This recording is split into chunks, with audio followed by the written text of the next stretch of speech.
Hello and welcome to Wizards, Warriors, and Words, a fantasy writing advice podcast. I'm Jed Herne, author of The Thunder Heist, and I'm joined by my co-hosts, starting with Rob J. Hayes.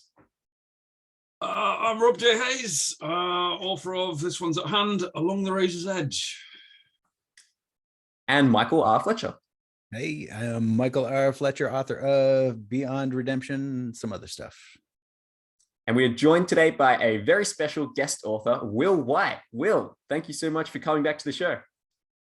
Hey, you're welcome. Glad to be here. So if you didn't already listen to our first two episodes with Will, you can scroll back through our feed and check those out. Will, for the three people who don't know who you are, who like reading self-published books, do you want to give us a little spiel about yourself and your books? Absolutely. The most recent book I've released is Reaper, book 10 of the Cradle series. The Cradle series is definitely my most successful series. I also have written two others, the Elder Empire series and the Traveler's Gate trilogy, and they're also out there somewhere. Fantastic. And you're the end.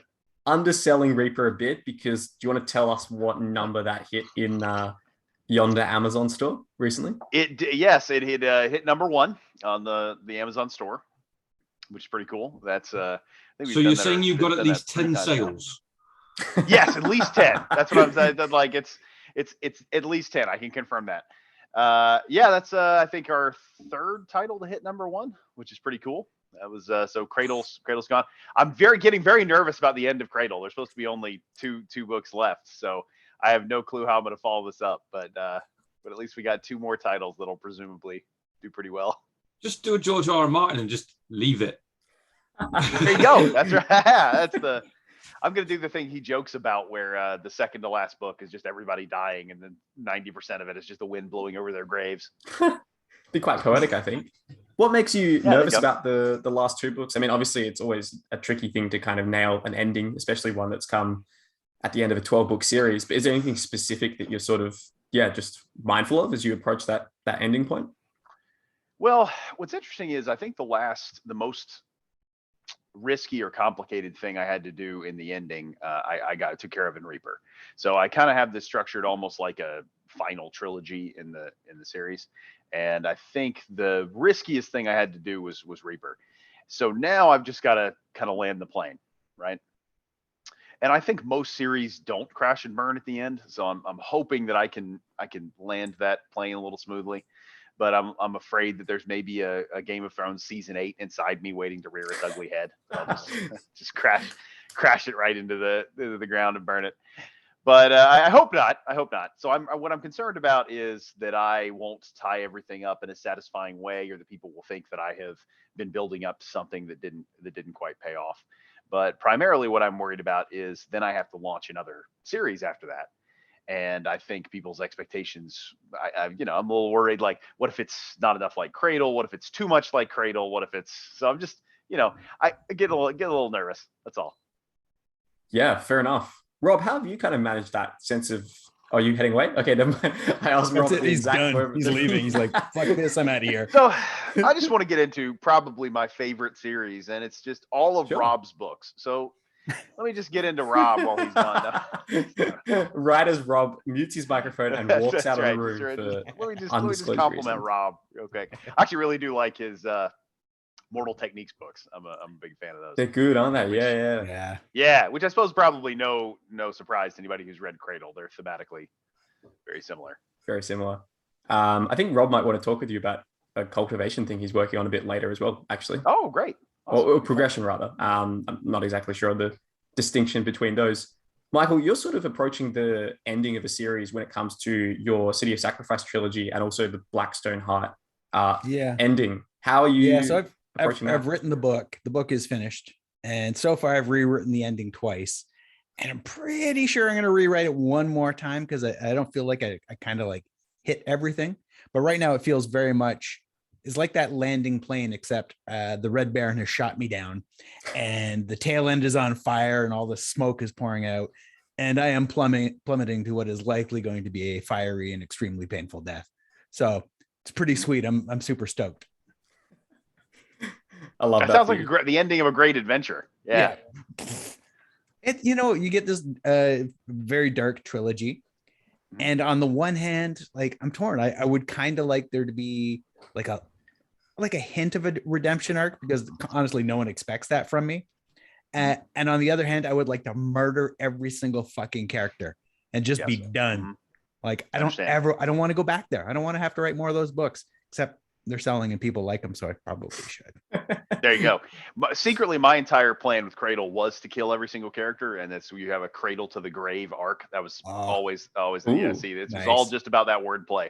That is clever. 6 years of my life. It's going to take 12 books for a wordplay. Yeah, that's right. Yeah, that's dedication. Will, was it always planned to be 12 books from the outset? So I had aimed for not really from the outset, and when I was writing Unsold, I was like, I don't know how many books I'm going to be able to write in this series, because I didn't think people were going to buy it. So that was I was like, I don't know, 6, 7, maybe I'll get away with those every once in a while. I don't know how long it was going to take me to get those out. But then it was around book 3 in the series, Black Flame, where I started really planning out, okay, let's see how many I am going to need to do this right, because it's pretty apparent that I'm going to, this is my thing now. So when I realized that, I was like, okay, I'm on this train for a while. So I was thinking 10 to 15 books. I was going, it would make sense to be. So I was aiming for about 12. And then as I went further, I kind of adjusted. But if I had known from the beginning that there would be precisely 12 books, I would have been able to pace some things out better, I think. I would have just been able to know, okay, how much progress do I need to make at each juncture? And I think that would have helped.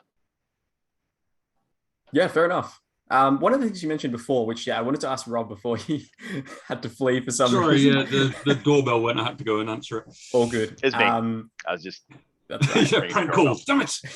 Yeah. It's Dirk outside the front of your house, who can't be with us for this episode. But yeah, one of the things I wanted to ask you, Rob, related to what Will was saying about that kind of that strange pressure that comes at the end of a successful book series, where you're like, okay, the next thing. Do I make it similar to the thing that I just did that went well, or do I make it really different? And the various trade-offs that come with that. As someone who's written, you've written like what, 5 or 6 different series at this stage? More. Yeah, I just keep starting new series without finishing old ones. I've really got to stop doing that. So Rob, how many books do you have out now? I'm really curious. Okay, I think I'm on 15. Let me Google that to check. Wow. Yeah, and but it's kind of split. So I mean, I've got the First Earth saga, which has got a trilogy, a duology, and a standalone in it. But I collect them all into one thing. I've got the Mortal Techniques books, which there are now 3 of. I've got the War Eternal, which there are 3 books of, with 2 more coming. I've got the It Takes a Thief books, which is a duology. And then I've got a standalone Drones. That's it out at the moment, I think. I forget. But I've got more books written waiting to go. But back to the original question. Yeah, so when I wrote my debut trilogy, which was a very sort of grim, darky, sort of epic fantasy style thing, I then decided I want to write something different. So I wrote a light-hearted steampunk caper with elements of romance in it. And it crashed and burned because, well, partly because nobody really wanted that, and partly because the people who were reading my stuff then moved on to that and just went, "What the fuck is this?" You know, you've built up a dark fantasy audience, and then you're releasing this light-hearted fucking romantic steampunk thing, and people are just like, "I don't want this shit." So, so there's definitely a pressure to write more of the same sort of thing, partly because you don't want to destroy your own momentum, which is exactly what I did. You know, if I'd released another dark fantasy thing, it might have sold as well as like the first one, and then my career might have gone much like Will's house. But instead it kind of crashed and burned because I wrote something completely different which nobody wanted. So what was your debut trilogy? Was that It Takes a Thief, or was that? No, that was The Ties That Bind. Oh, started with The Heresy Within, then going The Color of Vengeance, The Price of Faith, and then a little gap before some more books in that series. Correct? Correct. Yes. And yeah, I googled it, Rob. Apparently, according to a certain website, you have 16 books published.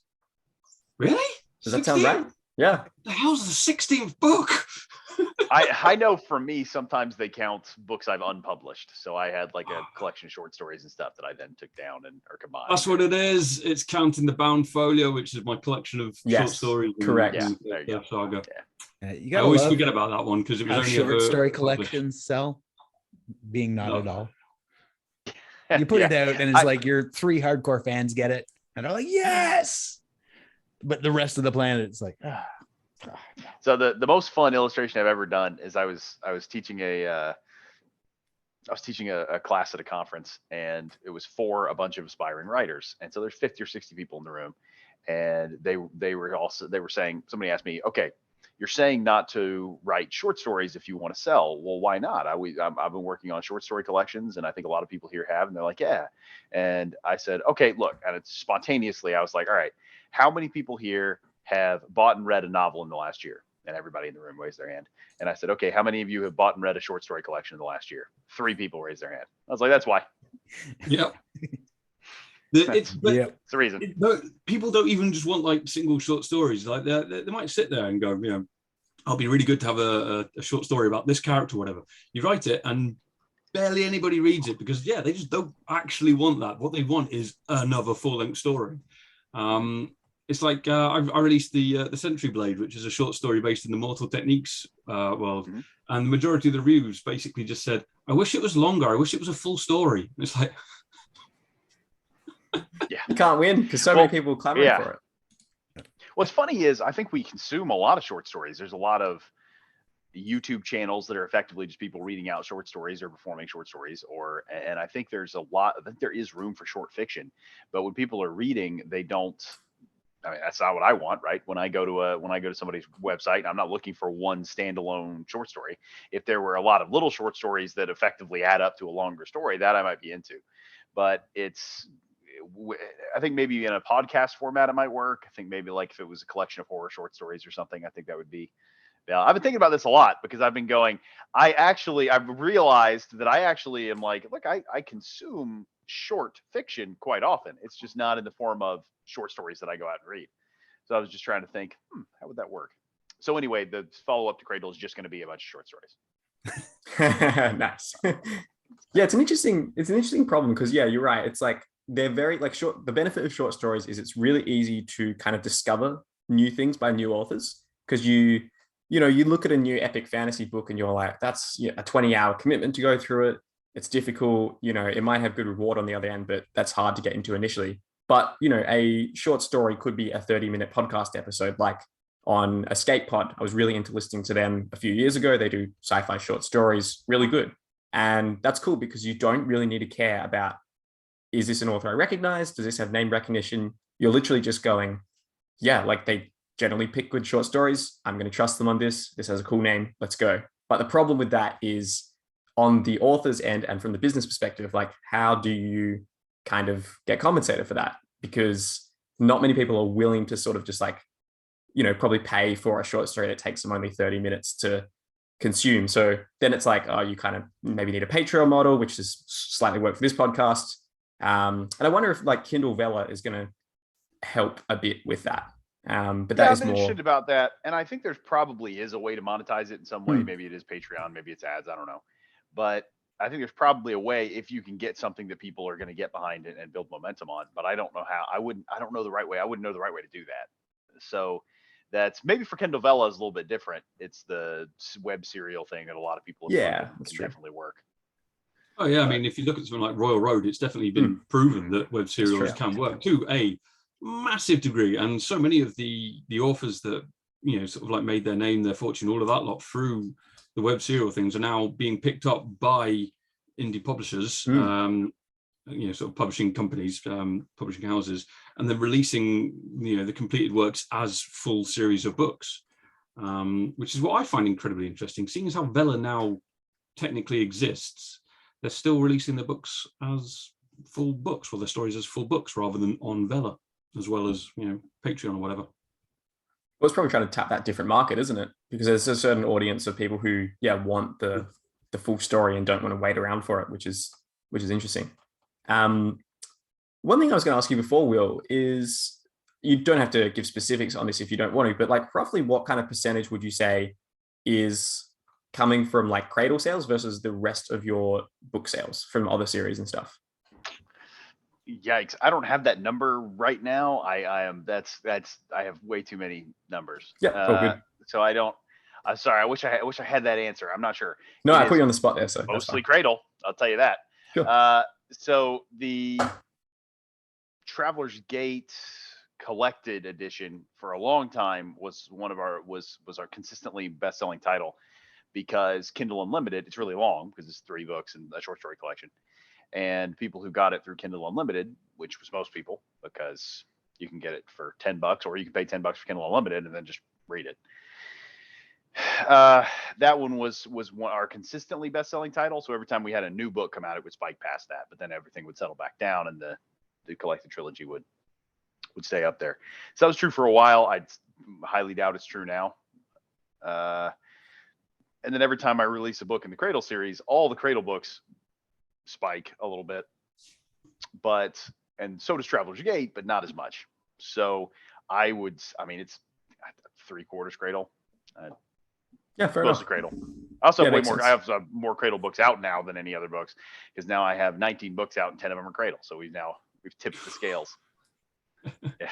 You and Rob are your racing other at 20. series, though, you Wait, did a weird thing with your other series, didn't you? Where you sort of like I did. like It was you it was dumb. wrote like 6 books, but over 2 trilogies, and it's sort of almost, was it telling the same events but from a different perspective or something? Mm-hmm. Yeah, that's what it was. It was I had it in pairs.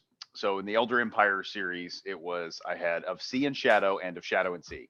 And the idea was that it was kind of pirates versus ninjas on a Lovecraft sea. So one side is a man who's a like magic pirate, and on the other side is a woman who's a magic ninja. And they are competing over the same objective in the 3 books. So that was something where it's fun. I got to play with that a lot. It was an idea I really liked just creatively. I thought it was fun. I thought it was a neat thing to go, oh, you can kind of, you get a full experience from one person's point of view, and then you get a full experience from the other point of view, and you get to kind of compare and contrast and pick your favorite. And the pick your favorite part definitely worked. There are some people who are like hardcore on one team or hardcore on the other, but it confused people.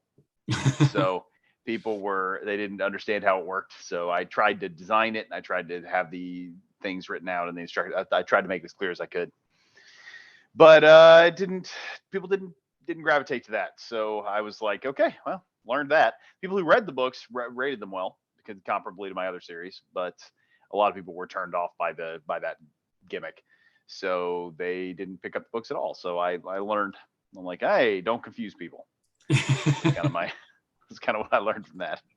You think if you'd had the 2 point of views like interspersed within the same novel, like back and forth in alternate chapters, do you reckon that would have worked better?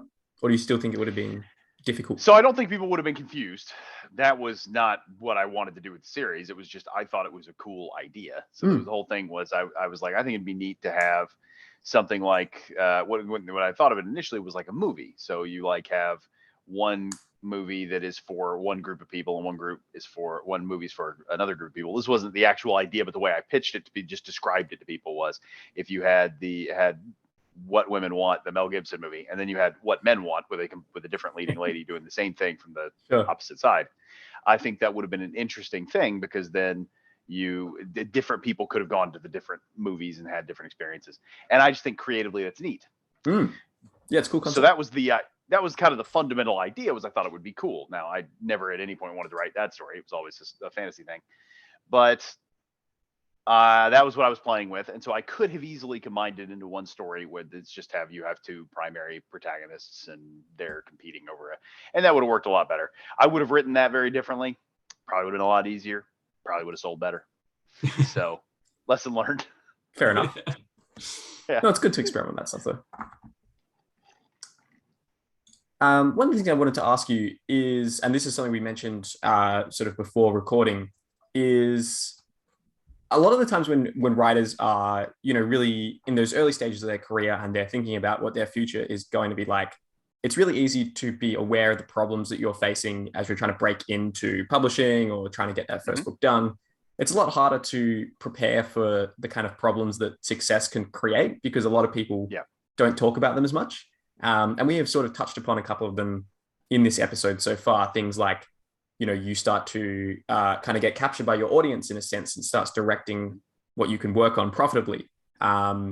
You can't like experiment too much outside of the audience you already built up because, they might not follow you to that. So I was just curious, like, what problems do you think success has kind of created for you as a writer? Obviously, there's been so many benefits to it as well, but what kind of problems has success potentially made? And I guess what do you wish you kind of knew before you got to those points, if that makes sense? Wow, that's a really interesting question. The thing that immediately comes to mind is it's a fan interaction. It's very different interacting with a few hundred dedicated fans with a few thousand with now tens of thousands. Those are extremely different experiences. So one of the things I did when I started out was I was going, look, I wanted to interact the way that I wanted authors to interact online. So I was just like, look, what I wanted to do as a reader, I'm going to do it as a writer. And I was just interacting as a fellow fan of a lot of this stuff. Well, the problem is as you get bigger and then you get known, well, now I can't just express my opinion. Now it's Will Wight's opinion, right? It's this big official thing. So I can't dislike anything anymore. Or it's like official.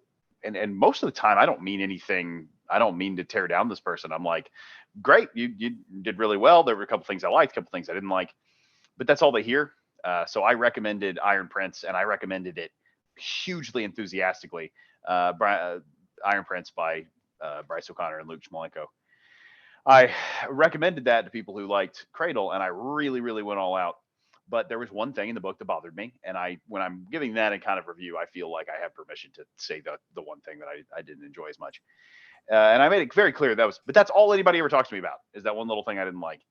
And I was going, look, I said 9 positive things and 1 negative thing. And I made it very clear that I was like, look, there's in anything you read, there's something that didn't work, right? Anything I wrote, there's something that's not quite firing on all cylinders. And I was very clear that I super recommend it, but that's the only thing people pick out and talk to me about. So it's this illustration of somebody asked me what I think about something, about a new book that comes out from another indie author, and they asked me what I think.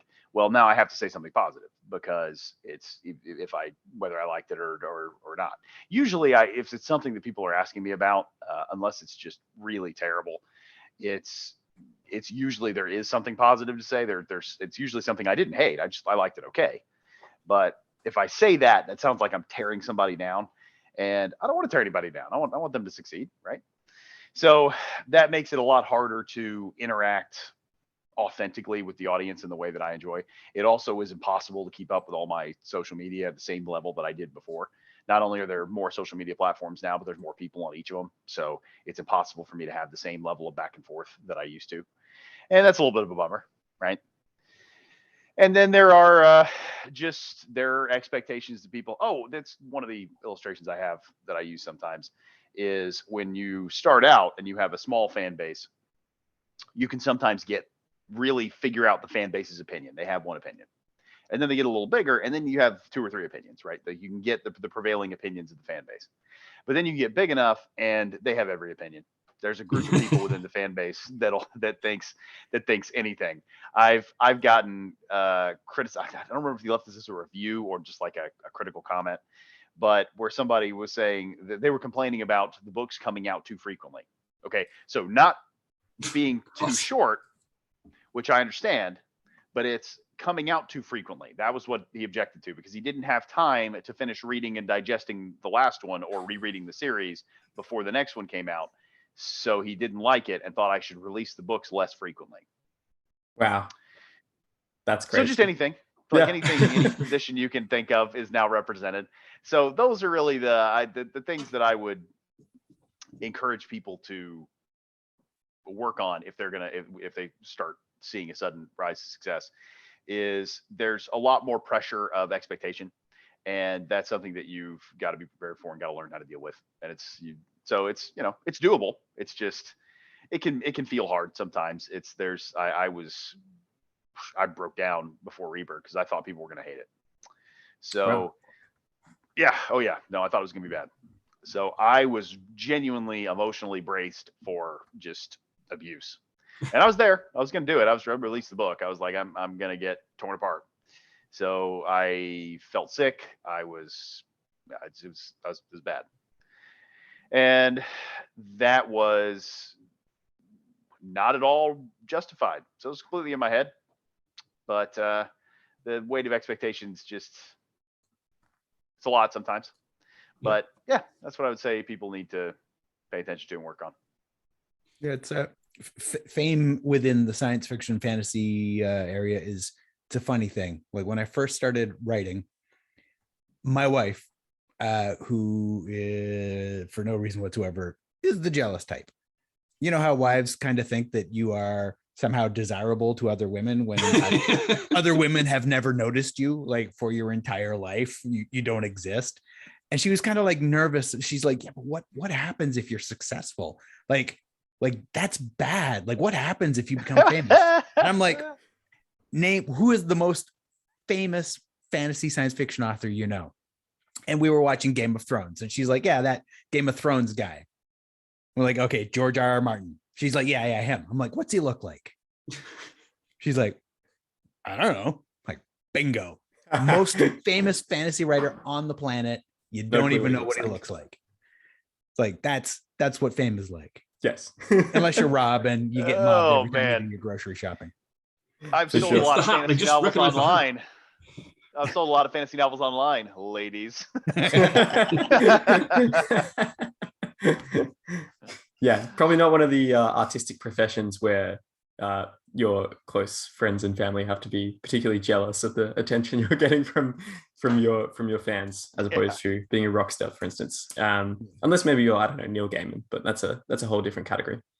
Yeah, I think that's interesting. How do you think people can sort of prepare themselves for that before? How can people prepare themselves for, I guess, responding healthily to fan criticism and praise before they get to that point? Because I feel that, in the early years of writing, you are so desperate for that validation from an external source that you probably do try to read all the reviews of your work and you try to take it seriously. But there is a point where, obviously, when you have, thousands of people reading and commenting on your books, like, it's just going to be physically impossible to, not encounter a really negative opinion. So what can people kind of do in the early stages of their writing career to make sure that when they get to that point where they know their book's going to go out to tens of thousands of people, they, have like a healthy response to that as much as possible within the situation?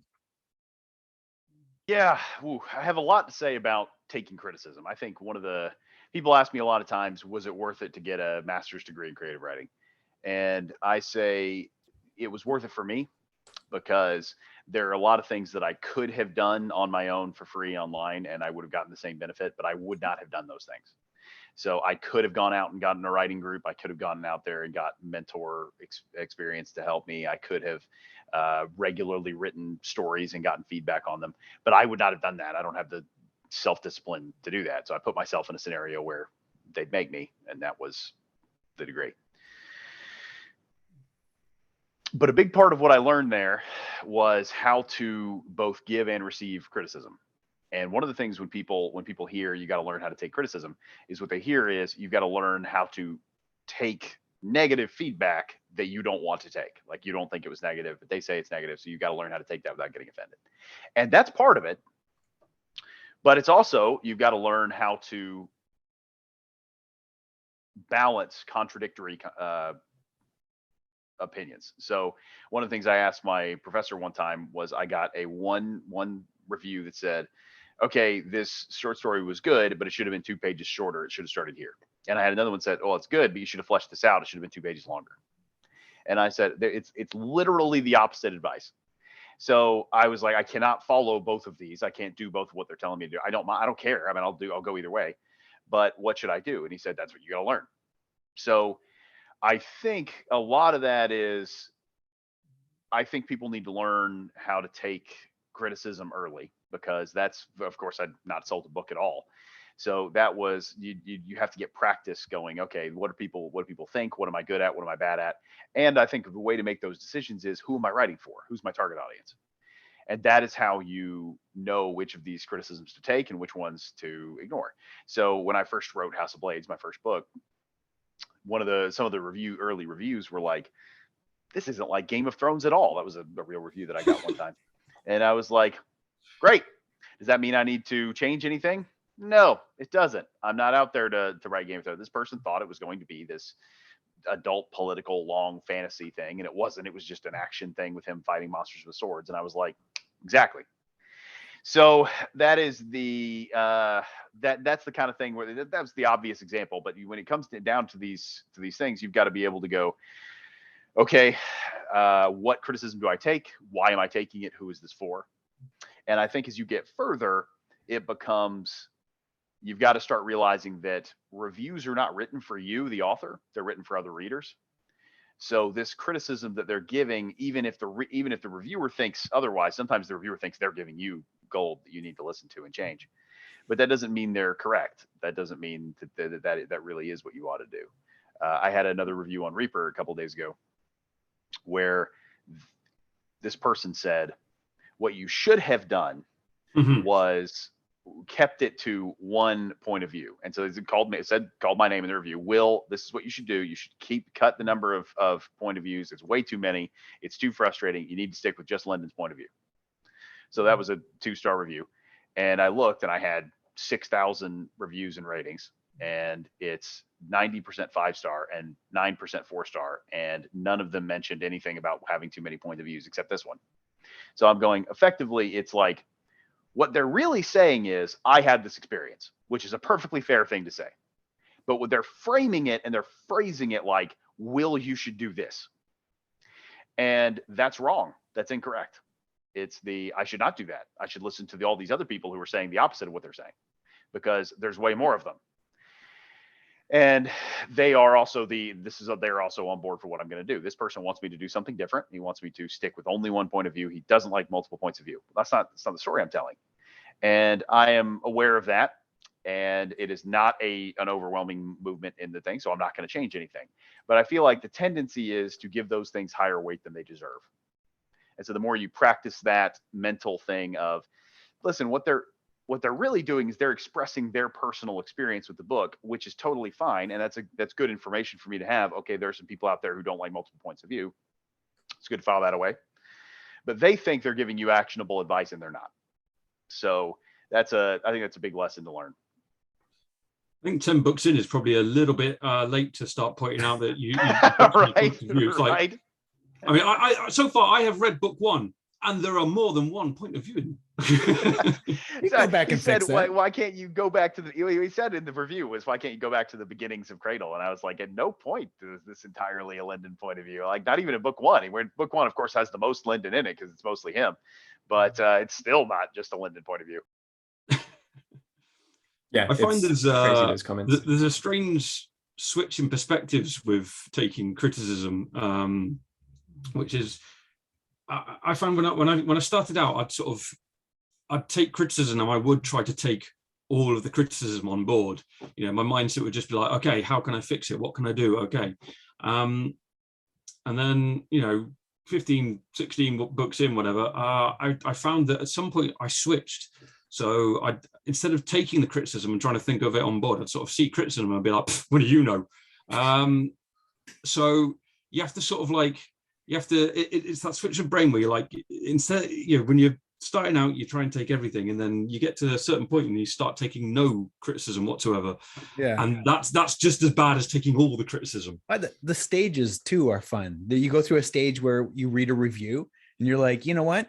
This is rife with spelling mistakes and grammatical errors. You don't know a fucking thing about what you're talking about. I'm not listening to you. And which may or may not be right or, wrong, but going from there to for me, I kind of realized I actually wasn't going to change what or how I write based on what other people wanted, which probably just makes me unmarketable, but whatever, I don't care. And so I was still, even though I was not willing to change things based on what people wanted, I was still stocking reviews on Goodreads and whatnot.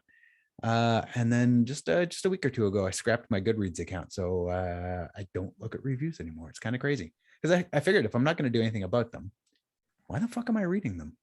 On a personal note, I just hate Goodreads. I've always hated Goodreads. It's a personal thing. I shouldn't hate it. I should use it as the tool that it is designed to be. But I can't stand Goodreads. I just can't stand it. I'm like, I just let me read my books. Don't make me comment on them and put them in my digital library. And I don't want to do all this. To be honest, I think the problem with Goodreads is it tries too hard to be a social media site. So exactly, right.